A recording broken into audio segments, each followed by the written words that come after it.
जी, हमारा जो चैप्टर है दैट इज़ फिनेंशियल स्टेटमेंट। आज जो हम स्टार्ट करने वाले हैं बेटा फिनेंशियल स्टेटमेंट।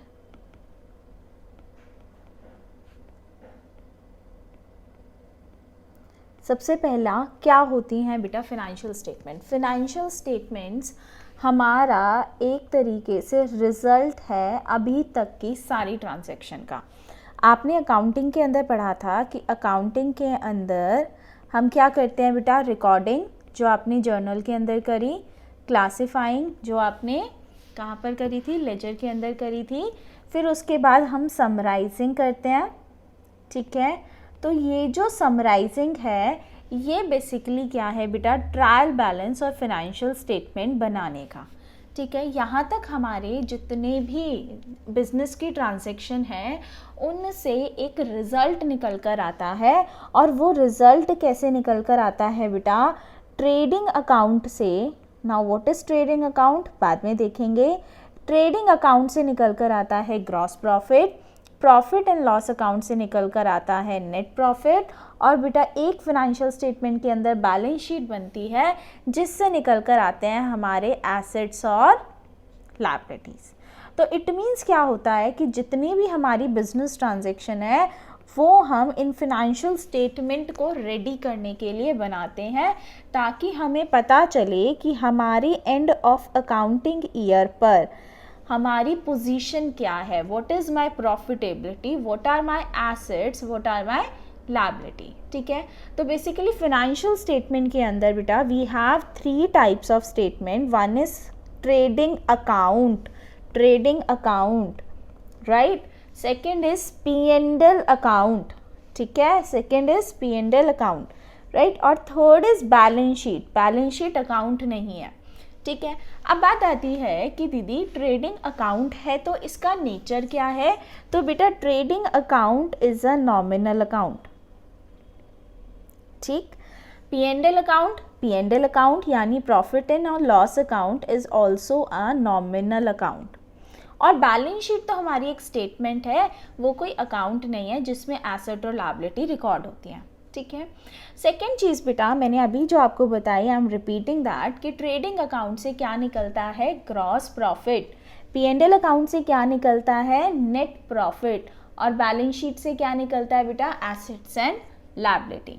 ठीक, अब हम एक एक करके इन सारी के सारे जो भी ट्रेडिंग P&L और बैलेंस शीट हैं उनको बनाना सीखेंगे। अब बेटा जो भी ट्रेडिंग, बैलेंस शीट और P&L है इनका एक पर्पस होता है।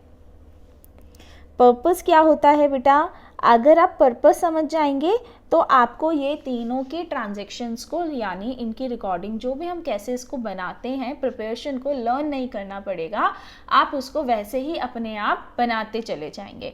बट यूजुअली स्कूल के अंदर टीचर्स क्या करते हैं, वो आपको ट्रेडिंग अकाउंट दे देते हैं और आपसे बोलते हैं बेटा बैठकर इसको रट लो, P&L अकाउंट के कंटेंट्स रट लो और बैलेंस शीट के कंटेंट्स रट लो। तो बेटा रेक्टिफिकेशन हमें नहीं करनी है, हमें तो जानना है कि ये कैसे बनता है। तो चलिए स्टार्ट करते हैं बेटा ट्रेडिंग अकाउंट से। ठीक है, चलिए जी, आप लोगों ने सबसे पहले जर्नल बनाया था, जर्नल के बाद आपने बनाया था लेजर, लेजर के बाद आपने बनाया था ट्रायल बैलेंस, और ट्रायल बैलेंस में बेटा आपके कुछ अकाउंट्स थे। कौन कौन से अकाउंट्स थे बेटा, कुछ अकाउंट्स हमारे नॉमिनल नेचर के थे, कुछ अकाउंट्स हमारे पर्सनल नेचर के थे, कुछ अकाउंट्स हमारे रियल नेचर के थे। तो बेटा इसमें से हमें सिर्फ और सिर्फ नॉमिनल नेचर के अकाउंट्स को लेना है। बेटा नॉमिनल नेचर के अकाउंट्स को क्यों लेना है, क्योंकि बेटा नॉमिनल नेचर के जो अकाउंट्स होते हैं वो कौन से अकाउंट्स होते हैं बेटा, इनकम और एक्सपेंस के। और बेटा अगर हमारे इनकम एंड एक्सपेंस के अकाउंट्स को हम इकट्ठा कर देंगे तभी तो हमारे पास क्या निकल कर आएगा, प्रॉफिट। और बेटा ट्रेडिंग अकाउंट में मुझे ऑब्वियसली मैंने अभी आपको क्या बताया कि ग्रॉस प्रॉफिट कैलकुलेट करना है। तो बेटा ऑब्वियसली मैं क्या करूँगी, सारे नॉमिनल अकाउंट, सारे तो नहीं, कुछ nominal account which are related to calculation of gross profit हम वहाँ से पिक करेंगे। ठीक है, तो इट मीन्स मेरा ध्यान सिर्फ किस पर रहेगा, नॉमिनल अकाउंट पे, राइट। चलिए अब बात करते हैं बेटा कि ट्रेडिंग अकाउंट दिखता कैसा है और उसका पर्पस क्या होता है। तो बच्चा ट्रेडिंग अकाउंट हमारे नॉर्मल अकाउंट की तरह दिखता है जो कि टी शेप्ड होता है, ठीक है। इसके अंदर डेट का कॉलम नहीं होता। क्यों नहीं होता बेटा डेट का कॉलम, उसका रीज़न बताते हैं। इसके ऊपर लिखते हैं बेटा trading account for the year, जो भी आपका साल है। मान लीजिए मैं 31/3/20 का बना रही हूँ, ठीक है। यानी 31/3/20 का मतलब क्या हो गया बेटा कि फिनेंशियल ईयर 19-20 का मैं क्या बनाऊंगी, ट्रेडिंग अकाउंट। तो बेटा ये पूरे साल का समरी होता है, ठीक है। यानी पूरे साल कितना सेल किया, पूरे साल कितना परचेज किया, पूरे साल का। तो यहाँ हम डेट वाइज नहीं लिखते हैं, ठीक। अब इनके कॉलम्स के नाम देखते हैं।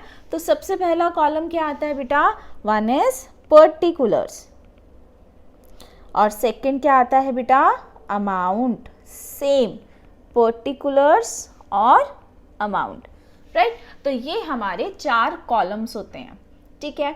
अब बच्चा ट्रेडिंग अकाउंट जो स्टार्ट होता है वो कहाँ से स्टार्ट होता है, वो स्टार्ट होता है बेटा ओपनिंग स्टॉक से। मैं इसका अभी पर्पस नहीं बताया अभी आपको, ओपनिंग स्टॉक से। फिर हम इसमें लिखते हैं कुछ परचेजेस, जो भी हम परचेज अकाउंट में सामान डालते थे, एंट्री करते थे, वो परचेज यहाँ आएंगी। अगर उसमें से कुछ रिटर्न्स हैं, परचेज रिटर्न है, तो वो हम यहीं पर लेस करके अल्टीमेटली फाइनल फिगर बाहर लिखेंगे, और उस फाइनल फिगर को हम क्या बोलते हैं, नेट परचेजेस, ठीक है। उसके बाद आते हैं बेटा हमारे पास डायरेक्ट एक्सपेंसेस, ठीक है। फिर ये यहाँ तक हमारा डेबिट साइड, क्योंकि आपको पता है left hand side is debit and right hand side is credit. तो डेबिट साइड में हमने अपने सारे खर्चे डाल दिए। अब क्रेडिट साइड पर हम क्या डालते हैं बेटा, सारी इनकम। तो इस साल की जितनी भी सेल हुई वो, माइनस अगर इसमें कोई रिटर्न्स हैं, सेल रिटर्न है, तो बाकी का माइनस प्लस होकर बाहर चला जाएगा, जिसको हम नेट सेल्स बोलते हैं। और फिर आते हैं बेटा बाय क्लोजिंग स्टॉक, ठीक है जी। ये हमने क्लोजिंग स्टॉक ले लिया बेटा। अभी बहुत सारी ऐसी चीज़ें जो अभी आपको समझनी है, तो हम पॉइंट वाइज समझेंगे, एक साथ सारी चीज़ें नहीं समझ पाएंगे। तो क्लोजिंग स्टॉक हमने यहाँ पर ले लिया। So this is the preview of my trading account, ठीक। अब उसके अंदर मान लीजिए, मैं भी फिगर्स लिख रही हूँ बेटा। मान लीजिए आपकी सेल हुई इस बार 2 लाख रुपए की। Your closing stock was 50,000, your opening stock was 20,000, your purchase was 1,20,000 and direct expenses were 10,000, ठीक है। तो अगेन जैसे आप लेजर को बैलेंस करते हैं, सेम यहाँ पर क्रेडिट साइड ज़्यादा है बेटा, तो आपने यहाँ पर पहले लिखा 2,50,000, सेम 2,50,000।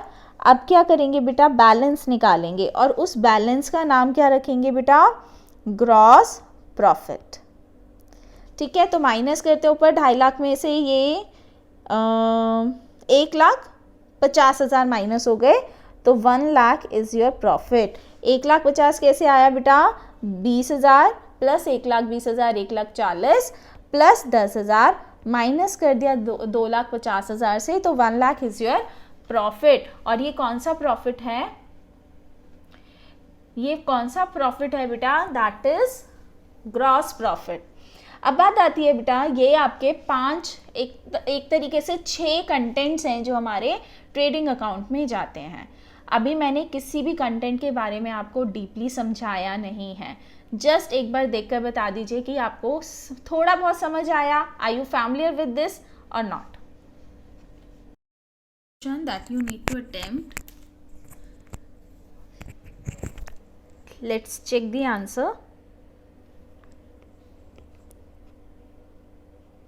इसके अंदर मैंने आपको डायरेक्ट एक्सपेंसेस नहीं दिए थे, मैंने नॉर्मल आपका ट्रेडिंग अकाउंट, क्योंकि फर्स्ट टाइम आप ट्रेडिंग अकाउंट बना रहे हैं, सो ऊपर प्रॉपर लिखना है trading account for the year अगर ईयर नहीं मिला तो आप उसको डैश डैश कर आइए, बट लिखिए, ठीक है। तो right hand side particulars amount sale, तो आपने यहाँ पर लिखा बाय सेल्स। आप बाय और टू नहीं लिखते तो चलेगा, दैट इज़ नॉट मैंडेटरी।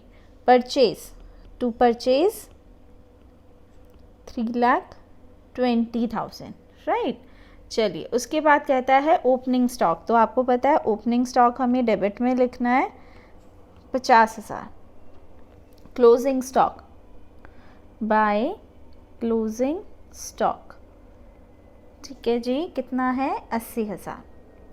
फिर आता है सेल्स रिटर्न। अगर आपने ध्यान दिया होगा तो मैंने परचेज और सेल को इनर कॉलम में लिखा, क्योंकि हमारा परचेज और सेल रिटर्न भी था, तो हमें क्या करना है बेटा, उनको माइनस करना है। तो सेल्स रिटर्न सेल में से डिडक्ट हो जाएगी। कितनी है सेल रिटर्न, 30,000, तो दैट विल गो 4,80,000, ठीक है। और ऐसे ही परचेज रिटर्न कितनी है 20,000, तो अल्टीमेटली कितना चला गया 3 लाख, ठीक। तो ये मेरा आंसर है। अब देखते हैं बेटा 5,60,000, 5,60,000 और बाकी का बचा हुआ हमारा ग्रॉस प्रॉफिट, ठीक है। तो 3,50,000 अगर मैं माइनस करती हूँ तो 2,10,000 is my GP. Is it okay? ध्यान रखते हैं, पर्पस सीखते हैं पहले कि हमारा ट्रेडिंग अकाउंट का पर्पस क्या है। तो बेटा ट्रेडिंग अकाउंट ग्रॉस प्रॉफिट निकालने में हेल्प करता है। तो बेटा ट्रेडिंग अकाउंट, जैसे आपको पता चल रहा है, ये हमें ट्रेड करने से रिलेटेड जितनी भी चीज़ें हैं, इसमें बेटा ये अकाउंट जो होता है ये फैक्ट्री से रिलेटेड अकाउंट है। Factory related account, factory related का मतलब क्या हुआ बेटा, इसमें वो सारे खर्चे, ऑल एक्सपेंसेस जो प्रोडक्शन के लिए होते हैं, सिर्फ प्रोडक्शन के लिए, यानी चीज़ को बनाने तक का खर्चा यहाँ पर आएगा, राइट। जैसे हमारे पास ओपनिंग स्टॉक था, चीज़ को बनाने के लिए खरीदा था। परचेजेस, रॉ मटेरियल, प्रोडक्शन के लिए खरीदा था, ठीक है। क्लोजिंग स्टॉक, और ये तो बेसिकली क्या है, इनमें से जो बच गया या जो बिक गया वो हमने राइट हैंड साइड लिख दिया। बट बच्चा जो भी हमारे डायरेक्ट एक्सपेंसेस होंगे वो इस रॉ मटेरियल को बनाने के लिए या लाने के लिए होने वाले सारे खर्चे हैं। अगर मैं मोटा मोटी आपको बताऊं तो बेटा अगर ये फैक्ट्री है तो फैक्ट्री के अंदर जितना भी सामान आ रहा है प्लस फैक्ट्री के अंदर जो भी काम हो रहा है, किसके लिए, प्रोडक्शन के लिए, वो सारे खर्चे हमारे किस में आएंगे बेटा, डायरेक्ट एक्सपेंसेस के अंदर आएंगे, ठीक है, प्रोडक्शन से रिलेटेड। जब सामान बनकर तैयार होकर फैक्ट्री से बाहर निकल गया, ठीक है, तो वो प्रोडक्शन के खर्चे नहीं हैं और उन खर्चों को हम ट्रेडिंग अकाउंट में नहीं डालेंगे। तो एक चीज़ गांठ बांध लीजिए बेटा, सामान को लाने से लेकर बनाने तक के खर्चे, ठीक है, वो सारे के सारे क्या हैं बेटा, डायरेक्ट एक्सपेंसेस हैं। चलिए कुछ एग्जाम्पल देख लेते हैं। देखिए बेटा, मान लीजिए मैंने आपको कहा कि ये मेरी फैक्ट्री है, अब मैं एक सामान लेकर आ रही थी, ठीक है, मेरे इसमें रॉ मटेरियल, ट्रक के अंदर रॉ मटेरियल आ रहा था और वो फैक्ट्री के अंदर उतरेगा। बेटा ये रॉ मटेरियल किसके लिए आ रहा था, प्रोडक्शन के लिए आ रहा था। तो इस ट्रक का किराया, जिसको हम फ्रेट बोलते हैं, इस ट्रक के आने के बाद जो भी अनलोडिंग होगी वो भी हमारा डायरेक्ट एक्सपेंस का पार्ट है। ये रॉ मटेरियल जब हमारा फैक्ट्री में उतर जाएगा तो इसके प्रोसेसिंग का खर्चा, प्रोसेसिंग खर्चे का मतलब क्या हो गया, इसको बनाने के लिए अगर कोई इलेक्ट्रिसिटी पावर लग रही है, कोई कोयला लग रहा है, कोई लेबर लग रही है, वो सारा का सारा खर्चा किस में आएगा बेटा, डायरेक्ट एक्सपेंस के अंदर इंक्लूड होगा, ठीक है। Once these products are produced, right, जब ये प्रोडक्ट बन जाएंगे उसके बाद जितने खर्चे होंगे वो अलग खर्चे हैं जिनको हम इनडायरेक्ट एक्सपेंस कहते हैं, वो हमारे प्रॉफिट एंड लॉस में जाएंगे, ट्रेडिंग में नहीं आएंगे, ठीक है जी। तो अब हम उन खर्चों के नाम देख लेते हैं बेटा, जो हमारे ऐसे खर्चे हैं कि जो हमारे प्रोडक्शन से पहले हो जाते हैं या प्रोडक्शन के दौरान हो जाते हैं। ठीक है, समझ आया तो थम्स अप कीजिए। ट्रेडिंग अकाउंट, ठीक है, ट्रेडिंग अकाउंट बनाना है आप सबको। अब ट्रेडिंग अकाउंट के लिए आपको पता है ओपनिंग स्टॉक आता है, कोई दिक्कत नहीं, परचेजेस आती हैं, आ जाती हैं, सेल्स आती है, परचेज रिटर्न आती है, बिल्कुल आती है, सेल्स रिटर्न आती है, बिल्कुल आती है, और क्लोजिंग स्टॉक बेटा आपको हमेशा बाहर दिया जाएगा, क्योंकि आपको भी पता है कि क्लोजिंग स्टॉक की फिजिकल वेरिफिकेशन से एंट्री होती है, वो हमारे ट्रेडिंग अकाउंट ट्रायल बैलेंस के अंदर नहीं आता। नाउ माई क्वेश्चन इज कि इतने सारे जो खर्चे दे रखे हैं, wages, carriage outward, manufacturing expenses, इनका क्या करना है? तो बेटा इसमें से आपको छांटना है कि आपके लिए डायरेक्ट एक्सपेंसेस कौन से हैं और बाकी के जिनको हम इनडायरेक्ट एक्सपेंसेस हैं वो कौन से हैं। क्यों ऐसा करना है बेटा? क्योंकि जो भी डायरेक्ट एक्सपेंसेस होंगे उनको हम अपने ट्रेडिंग अकाउंट के अंदर क्या करेंगे, डेबिट कर देंगे, यानी क्लेम कर लेंगे, और जो बाकी के खर्चे होंगे उनको हम छोड़ देंगे।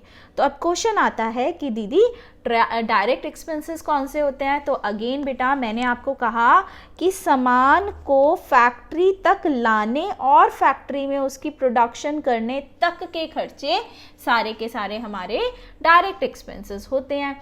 तो चलिए एक एक करके इसको एनालाइज करते जाते हैं। एक बार सीख जाएंगे तो बार बार आपको पूरा सोचने की ज़रूरत नहीं पड़ेगी, आप आराम से उसको कर सकते हैं। चलिए सबसे पहला बात करते हैं बेटा वेजेस की। What are wages? वेजेस का मतलब होता है बेटा दो चीज़ आती हैं, एक वेजेस और सैलरी। बेटा वेजेस लेते हैं लेबर और सैलरी लेते हैं एम्प्लॉयज़। लेबर काम करते हैं फैक्ट्री में और एम्प्लॉय काम करते हैं ऑफिस में। ठीक है, तो हमें तो बात करनी है फैक्ट्री की। तो बेटा वेजेस हमारे डायरेक्ट एक्सपेंसेस हैं क्योंकि वो लेबर प्रोडक्शन के अंदर काम करते हैं, तो ये वेजेस हमारे डायरेक्ट एक्सपेंसेस हैं, तो आएंगे। ठीक है, नेक्स्ट आता है बेटा कैरेज इनवर्ड एंड आउटवर्ड, जिसको अभी मैं होल्ड पे डाल रही हूँ। उसके नीचे हम पढ़ते हैं मैन्युफैक्चरिंग एक्सपेंसेस। तो बेटा मैन्युफैक्चरिंग एक्सपेंसेस तो चीख चीख कर बोल रहा है कि नहीं, मैं तो वो खर्चा हूँ जो कि बेसिकली मैन्युफैक्चरिंग में हुआ हूँ। तो बेटा ऑब्वियसली मैन्युफैक्चरिंग का मतलब तो प्रोडक्शन हो गया, तो ये भी हमारा डायरेक्ट एक्सपेंस है। अब बात आती है बेटा कस्टम ड्यूटी की। Now what is custom duty? बेटा सामान को जब हम बाहर से मंगवाते हैं आउट ऑफ इंडिया, तो सामान को लाने के लिए यानी इंडिया में लाने के लिए हमें गवर्नमेंट को टैक्स देना पड़ता है। That tax is custom duty. तो बेटा ऑब्वियसली वो हमारे रॉ मटेरियल परचेज के टाइम पर हुआ है, यानी जब मैं बाहर से सामान लेकर आ रही हूँ फैक्ट्री के अंदर। ठीक है, तो कस्टम ड्यूटी भी बेटा मेरा प्रोडक्शन से पहले का खर्चा है, तो ये मैं डायरेक्ट एक्सपेंस में लूँगी। क्लियर? नेक्स्ट आता है गैस, फ्यूल एंड पावर। बेटा गैस, फ्यूल एंड पावर्स ये सारे के सारे ऐसे एलिमेंट्स हैं जो हमारे प्रोडक्शन में काम आते हैं। पावर मशीन को चलाने के लिए काम आती है, फ्यूल मशीन को चलाने के काम आता है, गैसेस मशीन को चलाने के काम आती हैं। तो ये सारी मशीन्स को चलाने के काम आती हैं, और मशीन नॉर्मली कहाँ रखी होती है बेटा? फैक्ट्री के अंदर। अब क्वेश्चन आता है कि दीदी ऐसी मशीनें तो ऑफिस में भी रखी जा सकती हैं जो कि फैक्ट्री से बाहर होती है। तो बेटा बिल्कुल रखी जा सकती हैं, लेकिन अगर आपको वो कहता है कि power for machine used in office, तो फिर आप इसको मत लेना। लेकिन अगर मैं सिर्फ इसकी बात करती हूँ तो इससे मुझे फर्स्ट जो प्राइमा फेसी दिखता है वो क्या दिखता है कि gas, fuel and power office में काम नहीं आती, किस में काम आती हैं? फैक्ट्री में काम आती हैं, तो ये भी मेरा डायरेक्ट एक्सपेंसेस है। ठीक है, बिल्कुल आएगा। अब बात करते हैं बेटा नेक्स्ट डॉक चार्जेस की। What are dock? डॉक क्या होता है बेटा? जो शिप होता है ना, शिप के अंदर जहाँ पर सामान रख कर आता है उसके कुछ चार्जेस होते हैं। तो अगेन मैं ये अज्यूम कर चलूँगी कि जो मेरा रॉ मटेरियल है वो शिप के थ्रू आपने कस्टम ड्यूटी पे किया है, तो शिप के थ्रू आया है। शिप के थ्रू आया है तो उसके लाने का खर्चा सारा का सारा हमारा प्रोडक्शन से पहले का खर्चा है, तो इंक्लूड हो जाएगा। तो ये भी मेरा डायरेक्ट एक्सपेंस है। नेक्स्ट आता है फैक्ट्री लाइटनिंग। फैक्ट्री में लाइट्स का खर्चा। तो बेटा वो तो खुद कह रहा है कि मैं फैक्ट्री का खर्चा हूँ, तो बिल्कुल ये भी डायरेक्ट एक्सपेंस है। लेकिन नेक्स्ट कहता है ऑफिस की लाइटनिंग। ऑफिस की लाइटनिंग तो बेटा प्रोडक्शन में काम नहीं आती, वो तो अनदर एक्टिविटी में काम आती है, एडमिनिस्ट्रेशन में काम आती है, सेलिंग में काम आती है, बट प्रोडक्शन में तो उसका कोई काम नहीं, तो बेटा ये हमारा इनडायरेक्ट खर्चा है, नहीं आएगा। तो इसका मतलब क्या है, अगर मैं आपको इसका ट्रेडिंग अकाउंट बनाकर दिखाऊं तो बिल्कुल सेम वही ट्रेडिंग अकाउंट आप बनाएंगे, बिल्कुल वैसा ही, जिसके अंदर आप यहाँ पर टू ओपनिंग स्टॉक लिखेंगे, बाय सेल्स लिखेंगे, ठीक है, बाय क्लोजिंग स्टॉक लिखेंगे, सेल्स रिटर्न है तो माइनस कर देंगे, परचेज है, परचेज रिटर्न है तो माइनस कर देंगे, वही सारी चीज़ें दोबारा। लेकिन जितने भी डायरेक्ट एक्सपेंसेस हैं उनको आप यहाँ पर लिख देंगे। तो डायरेक्ट एक्सपेंस में सबसे पहला आया वेजेस, फिर आया मैन्युफैक्चरिंग एक्सपेंस, ठीक है, उन सब के अमाउंट यहाँ लिख देंगे। फिर आया कस्टम ड्यूटी, फिर आया गैस फ्यूल एंड पावर, फिर आया डॉक चार्जेस, फिर आया फैक्ट्री लाइटनिंग, और उन सबको माइनस प्लस कर कर क्या निकाल लेंगे बेटा, अपना ग्रॉस प्रॉफिट या ग्रॉस लॉस, ठीक है। अब बात आती है बेटा, ये तो हमारा सब कुछ नॉर्मल मैंने आपको बता दिया। अब यहाँ पर दो पॉइंट आते हैं, कैरेज इनवर्ड और कैरेज आउटवर्ड, ठीक। तो चलिए इनको बहुत अच्छे से समझते हैं, क्योंकि टीचर आपको यूजुअली रटवा देती है, बेटा कैरेज इनवर्ड है तो ट्रेडिंग में डाल देना, और कैरेज आउटवर्ड है तो बेटा उसको प्रॉफिट एंड लॉस में डाल देना। तो बेटा ऐसा होता क्यों है, उसका रीज़न समझ लेते हैं। चलिए जी, बहुत प्यारा सा कॉन्सेप्ट है, मुझे समझाने में बहुत मज़ा आता है। मेरे पास पहला कंटेंट है कैरेज इनवर्ड, ठीक है, जिसको मैं कैरेज ऑन परचेज भी बोलती हूँ। क्या बोलती हूँ, कैरेज ऑन परचेज, ठीक है। चलिए जी, अब होता क्या है बेटा, ये मेरी फैक्ट्री है, कैरेज का मतलब तो आपको पता है ना, भाड़ा बोलते हैं, ठीक है, ये मेरी फैक्ट्री है। अब बच्चा इस फैक्ट्री के अंदर 2 बार ट्रक आया, ठीक है, एक बार ट्रक आया और एक बार ट्रक बाहर गया, ठीक है, 2 बार ट्रक के दर्शन हुए इस फैक्ट्री को। बेटा जब वो ट्रक आया तो क्या लेकर आया, रॉ मटेरियल, ठीक है, और जब वो ट्रक आया तो उसके ऊपर 5,000 रुपये का भाड़ा लगा, तो that is known as carriage inward. Inward का मतलब फैक्ट्री में ट्रक आया, तो बेटा जब भी फैक्ट्री में ट्रक आएगा तो वो कब आएगा, रॉ मटेरियल को लेकर आएगा, तो वो बेटा मेरा क्या है, डायरेक्ट एक्सपेंस है, क्योंकि मेरे पास रॉ मटेरियल उसी ट्रक की वजह से पहुंचा है।